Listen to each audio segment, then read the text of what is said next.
സ്വർണം ഏറ്റവും വിലപിടിപ്പുള്ള ലോഹങ്ങളിലൊന്ന്.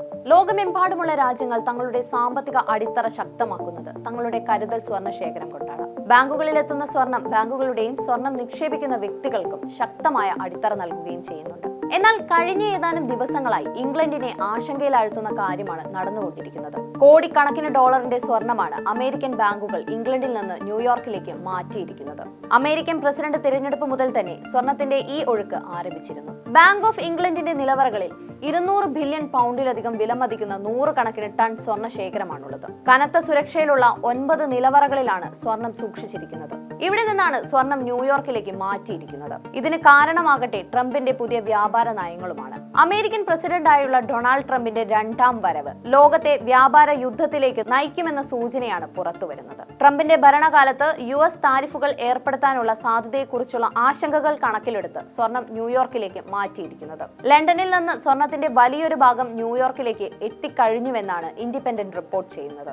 ഇതോടെ അമേരിക്കയുടെ സ്വർണ്ണശേഖരം ഇരട്ടിയിലധികമാണ് വർദ്ധിച്ചത്. നവംബർ 5-ന് 50 ബില്യൺ ഡോളറിന്റെ സ്വർണ്ണ ശേഖരമാണ് അമേരിക്കയിൽ ഉണ്ടായിരുന്നതെങ്കിൽ നിലവിൽ ഏകദേശം 106 ബില്യൺ ഡോളറിന്റെ സ്വർണം അവരുടെ കൈവശമുണ്ട്. തിടുക്കപ്പെട്ടുള്ള ഈ നീക്കം ലണ്ടനിൽ സ്വർണ്ണവിലയിൽ കാര്യമായ ഇടിവുണ്ടാക്കിയിട്ടുണ്ട്.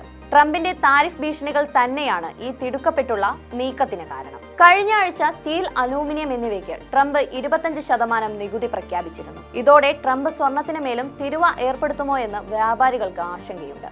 രാജ്യത്തെ സ്വർണത്തിന്റെ ആവശ്യകത കാര്യമായ വർധനവുണ്ടാക്കാൻ ഇത് ഇടയാക്കുന്നു എന്ന് വിദഗ്ധർ വിലയിരുത്തുന്നു. JP മോർഗൻ, HSBC തുടങ്ങിയ പ്രമുഖ ബാങ്കുകൾ ഷോർട്ട് പൊസിഷനുകളിലെ നഷ്ടം നികത്താൻ സ്വർണത്തിന്റെ ഈ നീക്കം തുടരുകയാണ്. UK-യിൽ നിന്ന് മാറ്റുന്ന സ്വർണത്തിന്റെ ഭൂരിഭാഗവും എത്തുന്നത് ന്യൂയോർക്ക് നഗരത്തിലേക്കാണ്. ലണ്ടനിലുള്ളതിനേക്കാൾ അധിക വില ന്യൂയോർക്കിൽ സ്വർണത്തിനുണ്ട്. എന്നാൽ ലണ്ടനിൽ ഇത് സ്വർണത്തിന്റെ ഗണ്യമായ ക്ഷാമത്തിനാണ് വഴിവെച്ചിരിക്കുന്നത്. ലണ്ടനിലെ വിലയും ന്യൂയോർക്കിലെ ഫ്യൂച്ചേഴ്സ് മാർക്കറ്റ് വിലയും തമ്മിൽ ഗണ്യമായ വ്യത്യാസം നിലനിൽക്കുന്നതും ബാങ്ക് ഓഫ് ഇംഗ്ലണ്ടിന് മേലുള്ള സമ്മർദ്ദത്തിന് കാരണമായിട്ടുണ്ടെന്നാണ് ഡെപ്യൂട്ടി ഗവർണർ സർ ഡേവ് റാംസ്ഡൺ പറയുന്നത്. ഈ വർഷം മാത്രം ന്യൂയോർക്കിലെ ഗോൾഡ് ഫ്യൂച്ചേഴ്സ് നിരക്ക് 11% വർദ്ധിച്ചതെന്ന് ടെലിഗ്രാഫ് റിപ്പോർട്ട് ചെയ്യുന്നു.